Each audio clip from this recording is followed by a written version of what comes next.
Good morning students. बच्चों, आज BEd के हमारे जो सेकेंड ईयर का जो हमारा पेपर है health physical and yoga education, इसमें आज हम जो यूनिट फर्स्ट में डिस्कस करेंगे। टॉपिक है हमारा आज का जो विषय है वह है हेल्थ, स्वास्थ्य। स्वास्थ्य क्या है? क्वेश्चन इसमें किसी भी प्रकार से आपके पास आ सकता है कि what do you understand by health, आप स्वास्थ्य से क्या समझते हैं? स्वास्थ्य को प्रभावित करने वाले कौन कौन से फैक्टर्स हैं, कौन कौन से कारक हैं, या वेरियस एस्पेक्ट्स क्या हैं स्वास्थ्य के? किसी भी प्रकार से क्वेश्चन एग्जाम में बच्चों आ सकता है। तो सबसे पहले हम इसमें मीनिंग देंगे कि हेल्थ क्या होता है। बच्चों, स्वास्थ्य क्या है? स्वास्थ्य अगर हम साधारण भाषा में बात करें तो बीमारी का अभाव, किसी भी बीमारी का अभाव, यानी कि शरीर में किसी प्रकार के शरीर सब प्रकार के रोगों से रहित हो और शरीर के सभी जो अंग प्रत्यंग और जो संस्थान है वो अच्छी प्रकार से सुचारू रूप से कार्य करते हो, उसे ही हम स्वास्थ्य या हेल्थ कहते हैं। ठीक है, तो यदि परीक्षा में इसका अर्थ लिखना है तो हम इस प्रकार से लिखेंगे। उसके बाद बच्चों, बुक में बहुत सारी इसकी डेफिनेशंस दी गई हैं। जो भी डेफिनेशन आपको कोई भी दो सरल डेफिनेशन याद रहे वो आप इसमें ले सकते हैं। जैसे अकॉर्डिंग टू बेकन, बेकन कहते हैं कि भाई जो स्वस्थ शरीर है वह आत्मा के लिए जो है रहने का एक अतिथि भवन है, और जो रुग्ण शरीर है, जो बीमार शरीर है, वह किसी भी आत्मा के लिए कारागृह के समान होता है।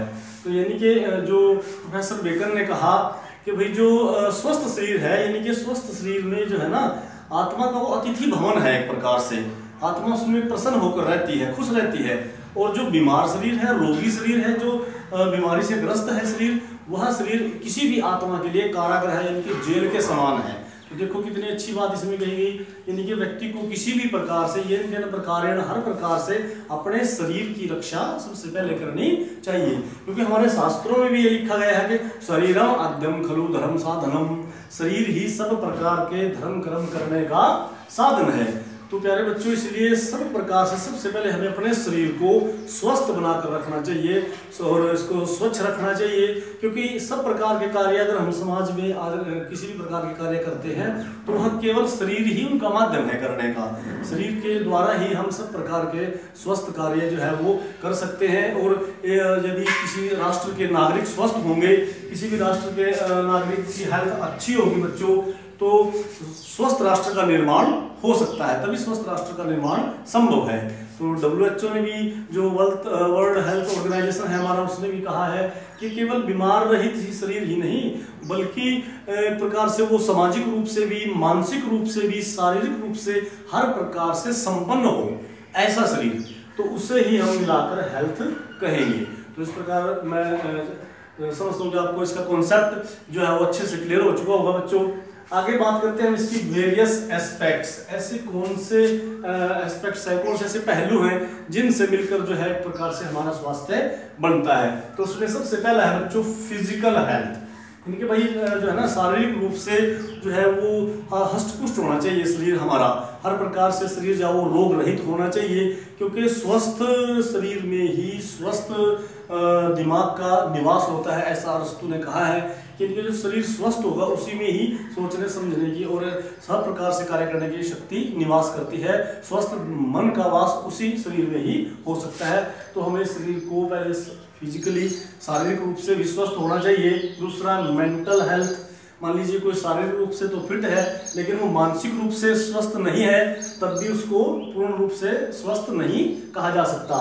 तो यानी कि मेंटल, उसको मानसिक रूप से भी क्या होना चाहिए, स्वस्थ होना चाहिए, शारीरिक रूप से भी और मानसिक रूप से भी। तीसरा है बच्चों सोशल, सामाजिक हेल्थ, सामाजिक रूप से भी, यानी कि व्यक्ति को अपने आप को समाज में रहते हैं, सामाजिक प्राणी है व्यक्ति, समाज में रहते हुए अपने आप को सुरक्षित महसूस करे और स्वस्थ समाज में रहे, तो तभी वो उसकी सोशल हेल्थ अच्छी रह सकती है। तो सामाजिक रूप से भी जो है सामाजिक दायरे का, सामाजिक वातावरण का भी हमारे स्वास्थ्य पर बहुत प्रभाव पड़ता है।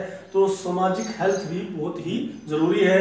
इमोशनल हेल्थ, नेक्स्ट जो हमारा पहलू है इमोशनल, भावनात्मक, यानी कि अपने जितने भी भावनात्मक रूप से व्यक्ति को स्वस्थ होना चाहिए। ऐसा नहीं हो कि वो एकदम से क्रोध, द्वेष, इन पर ईर्ष्या इन पर काबू ना पा सके, जितने भी व्यक्ति के संवेग हैं, तो ईर्ष्या, द्वेष, क्रोध, डर, भय, इन सब पर वो एक समान काबू पाए, एक समान हर परिस्थिति में एक जैसा आचरण करे, तो इमोशनल रूप से, भावनात्मक रूप से भी व्यक्ति स्वस्थ हो, तभी उसको पूर्ण रूप से हम स्वस्थ व्यक्ति कहेंगे। स्पिरिचुअल हेल्थ, अगला जो हमारा एस्पेक्ट्स है बच्चों, अगला जो हमारा पहलू है स्पिरिचुअल, आध्यात्मिक रूप से भी, क्योंकि सब प्रकार के योगा, चित्तवृत्ति निरोधा, हर प्रकार के जितने भी हमारे मन में बुराइयां हैं, मन में जितने भी निरोध उत्पन्न होते हैं, उन सब पर रोक लगाना, उन सब बुराइयों पर रोक लगाना ही क्या कहलाता है हमारा स्पिरिचुअल। और हम जो है ना अपने आध्यात्मिकता की ओर जुड़े, आध्यात्मिकता से जुड़े रहें, यही स्पिरिचुअल हेल्थ। तो बच्चों इन सब एस्पेक्ट्स को मिलाकर ही हमारा क्या बनता है, एक कंप्लीट हेल्थ, एक पूर्ण स्वस्थ व्यक्ति हम उसको कहेंगे, जो फिजिकल रूप से, मेंटल रूप से, सोशली और इमोशनल और स्पिरिचुअल इन सब प्रकार से स्वस्थ हो, उसको ही हम जो है कंप्लीट हेल्थ, कंप्लीट पूर्ण रूप से स्वस्थ व्यक्ति कहेंगे। तो पहले बच्चों इसके जो है इंट्रो में हम ये सब बातें इसमें लिखेंगे, इंट्रो इसकी मीनिंग देंगे, फिर इसके एस्पेक्ट्स ये पढ़ाएंगे। इसके बाद बच्चों आगे बात आती है फैक्टर इन्फ्लुएंसिंग हेल्थ, ऐसे कौन से कारक हैं जो हमारे स्वास्थ्य को प्रभावित करते हैं। तो पहले बच्चों वो जो है हमारे 3 कारक माने गए हैं। सबसे पहला है बायोलॉजिकल फैक्टर, यानी कि जैविक कारण। जिस प्रकार के हेरिडेटिकल, इसको हम कह सकते हैं कि कुछ जो कुछ ऐसी बीमारियां होती हैं या कुछ ऐसे कारण होते हैं, रंग कह लीजिए, बहुत सारे ऐसे कारण जो हमें अपनी पीढ़ी दर पीढ़ी प्राप्त होते हैं, उससे भी हमारे शरीर पर प्रभाव पड़ता है। दूसरा है हमारा एनवायरमेंटल, यानी कि ये जो वातावरण है, इस वातावरण का भी बहुत प्रभाव हमारे स्वास्थ्य पर पड़ता है। जैसे भौतिक वातावरण, जिस वातावरण में हम रह रहे हैं, यदि कहीं की जलवायु गर्म है तो वहाँ के जो है लोगों का रंग थोड़ा सावड़ा हो सकता है, तो उसका भी प्रभाव पड़ता है। जो ठंडे प्रदेशों में रहने वाले हैं उनका वातावरण अलग प्रकार से है। इसी प्रकार आर्थिक वातावरण, आर्थिक वातावरण का मतलब है भाई जिस परिवेश में, जिस प्रकार की आर्थिक स्थिति घर की होगी, तो बच्चों के स्वास्थ्य पर वैसा ही प्रभाव पड़ेगा। आर्थिक रूप से अगर संपन्न परिवार है तो वो बच्चों को बहुत अच्छी सी संतुलित डाइट्स दे सकता है उनको, लेकिन जो आर्थिक रूप से उतने संपन्न नहीं है, गरीब है, वो बच्चों को जो है अधिक डाइट नहीं दे पाते। इसके कारण भी बच्चों के स्वास्थ्य पर बहुत प्रभाव पड़ता है। सामाजिक वातावरण का भी हमारे शरीर पर प्रभाव पड़ता है कि हम किस प्रकार के समाज में, किस प्रकार की सोसाइटी में रह रहे हैं। अच्छी सुंदर और स्वच्छ समाज में रह रहे हैं या कहीं दूषित, गलत या ऐसे वातावरण में रह रहे हैं हम जहाँ पर रहने योग्य नहीं है वातावरण, तो उसका भी व्यक्ति के शरीर पर बहुत प्रभाव पड़ता है। और तीसरा अंतिम है बच्चों पर्सनल फैक्टर, अपने व्यक्तिगत कारण। व्यक्तिगत कारणों से का भी हमारे हेल्थ पर, हमारे स्वास्थ्य पर बहुत प्रभाव देखा जा सकता है। जैसे फिजिकल एक्सरसाइज, यदि हम शारीरिक व्यायाम करें, जो व्यक्ति नियम रूप से व्यायाम करता है नियमित रूप से, तो उसका नेचुरली है कि उसका शरीर जो है वो स्वस्थ होगा और जो बीमारियों से रहित रहेगा। और दूसरा बच्चों बैलेंस डाइट अगर ले रहे हैं हम, उचित संतुलित भोजन ले रहे हैं, संतुलित मात्रा में उसमें भोजन में हमारे सारे पोषक तत्व शामिल किए हुए हैं हमने, तो उनका भी हमारे शरीर पर बहुत अच्छा प्रभाव पड़ेगा। यदि हम बैलेंस डाइट नहीं लेते तो उसका हमारे शरीर पर बुरा प्रभाव पड़ेगा, कुपोषण का शिकार हो जाएगा शरीर। और बच्चों गुड हैबिट्स, बच्चों में अच्छी आदतें होनी चाहिए। अच्छी आदतें जैसे समय पर सोना, समय पर उठना, समय पर खाना, इस प्रकार से ये बहुत अच्छी आदतें हैं। और सुबह उठकर शौच आदि करने के बाद स्नान करके अपने फिर कार्यों में लगना, तो ये गुड हैबिट्स भी इस प्रकार की हमारे हेल्थ को बहुत अधिक प्रभावित करती है। परिवार की आर्थिक स्थिति, जैसे अभी हम बात कर रहे थे, परिवार की आर्थिक स्थिति का भी हमारे ऊपर बहुत प्रभाव पड़ता है। और पर्सनल में हम कह रहे हैं कि शारीरिक स्वच्छता का अगर हम ध्यान ना रखें, शारीरिक स्वच्छता का, पर्सनल हाइजीन की बात करें, यदि व्यक्ति शारीरिक रूप से स्वच्छ रहता है, अपने आप को स्वस्थ रखना चाहता है, तो उसको सबसे पहले अपने शरीर को स्वच्छ रखना पड़ेगा। वह स्नान करके या विभिन्न बीमारियों से अपने आप को बचाकर समय पर उठे, समय पर खाना खाए। इस प्रकार इन सब कारणों का अगर हम पालन करते हैं तो बच्चों हमारा शरीर स्वस्थ रहता है। यदि इन कारणों का हम पालन नहीं करते, इन बातों का, तो हमारे ये सब बातें हमारे शरीर को बहुत रूप से प्रभावित कर सकती हैं।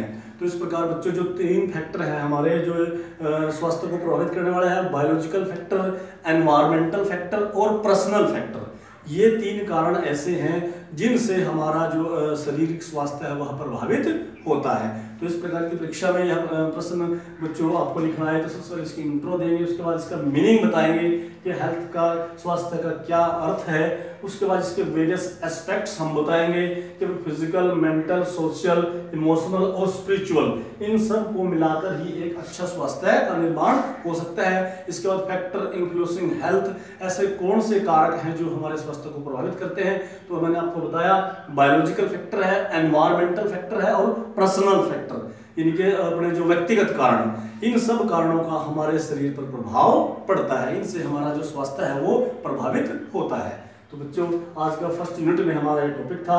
मैं आशा करता हूँ कि आप इसको अच्छे से घर से पढ़ के आएंगे, आपने ध्यानपूर्वक सुना है। कहीं पर किसी प्रकार की यदि किसी विद्यार्थी को कोई समस्या है तो वह कक्षा में आकर चर्चा कर सकता है। धन्यवाद।